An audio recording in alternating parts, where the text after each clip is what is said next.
Next one is okay. Oslo Garrison, subject is China. There's a growing YouTube channel called Wrestle Me, where this English guy makes these wrestling documentaries. It's pretty great stuff. But recently he did one about China, her crazy downward spiral in life after leaving WWE. In it, he referred to her as one of the greatest female wrestlers of all time. What? Name one good or even famous match that China had. Can you? China was a great character, the first of her kind, and she was weirdly hot, but to call her one of the greatest of all time? Plus, now there's another campaign online to get her a solo introduction to the WWE Hall of Fame, even though she's already inducted as a DX member. Why is China so overrated? Bro, if you ask wrestling fans and not smart Mark dirt sheet readers like you, they'll tell you China's one of the greatest female wrestlers of all time. This is a smart Mark reaction, like, oh, her work. Oh, how many good matches did she have? Bro, nobody, wrestling fans don't care about this. They cared about how famous she was. She was a star. Definitely one of the greatest female wrestlers of all time. Would you agree with that, Konnan? Yeah, and her here's what you got to remember: her character was over, and that's just as good as if her wrestling was good, because she was the first woman to like dominate men. She was like an enforcer. I think she was the first woman in the Royal Rumble. But they always used to call it, and she started DX, which was a revolutionary group, right? Yeah. I remember how they used to call her. Right. I remember how they used to call her the ninth wonder of the world. Like, remember Andre was the eighth, and she was yeah, and she was and like actually, and she's the original. If you remember, she's the original mommy. What Rhea Ripley's doing now. Remember, Eddie used to have. Yeah, that the whole thing with Eddie, and I remember that Eddie didn't want to do that gimmick with her because he felt he was playing second fiddle. And I was like, bro, just show them you can do this and they'll use it for everything else, And yeah, so she definitely deserves to be in the Hall of Fame by herself. You know what's funny? Yeah. Did you know this, Konnan? Have you heard like people that have like were very indignant to Vince McMahon, like Shawn Michaels, like was very like he would tell Ultimate Warrior. You know who else was like that? Eddie Guerrero. No. I heard Eddie Guerrero took no shit from Vince McMahon at all. Like he would bro. I had people tell me like he would say, "That's stupid.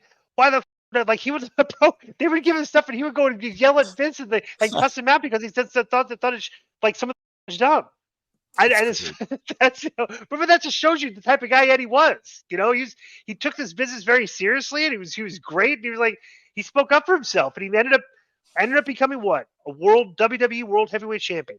So like all maybe that's what Vince McMahon means by like grabbing the brass ring.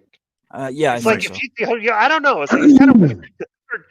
If you're willing to get in his face and show you his passion and risk being fired, that shows him that you want it. You know what I'm saying? Right. I'm thinking. Right. Yeah. Yeah. Because I remember Ultimate Warrior just destroying him. And I was thinking to myself, this guy must be making. Yeah, I was there for that. Yeah. So, give me an example. Tell me. So what happened was so we're talking early, either 89 or 90. 89, 90. Okay. No, it wasn't even 92. It was before that. Right. So in WWE at that time, they had the same things we had in WCW. They had those soundproof rooms that you would go into and you would cut regional promos for house shows like that. Yeah. And so it was really late at night. They would cut these promos after the show. So we're talking like 1 a.m, bro. And I remember Ultimate Warrior coming out of the thing and he was like, this, that. And he was like, calm down, Warrior. It's okay. He goes, you can do it tomorrow if you want to. Calm down. He was just like basically kissing the guy. So the guy was cutting a promo on him in front of everybody. And I was thinking to myself, wow, this guy must make Vince a lot of money for him to let him talk to him like that in front of everybody else. And right. Vince was like just trying to calm him down. I understand. I know you're tired. He goes, yeah. You guys, you mentioned Eddie Guerrero, Konnan. Made me just think of this question because you guys were real tight, but Eddie was kind of known for having that temper and, he didn't mind having a scrap or whatever. What's the worst kind of argument you guys ever got in? Did it ever get physical with you and Eddie Guerrero?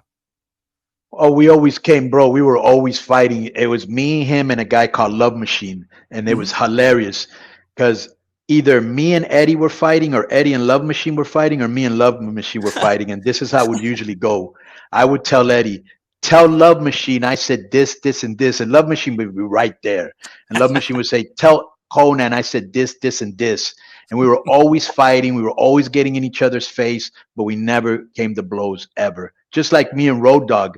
We were always fighting. And I remember one time Ron Killings, me and Road Dogg were in an airport, and I go, Road Dogg, if he comes out here right now, I'm gonna punch him in the, and then he came out and we looked at each other and we just hugged, So Right. I mean, yeah, we would have never come to fisticuffs.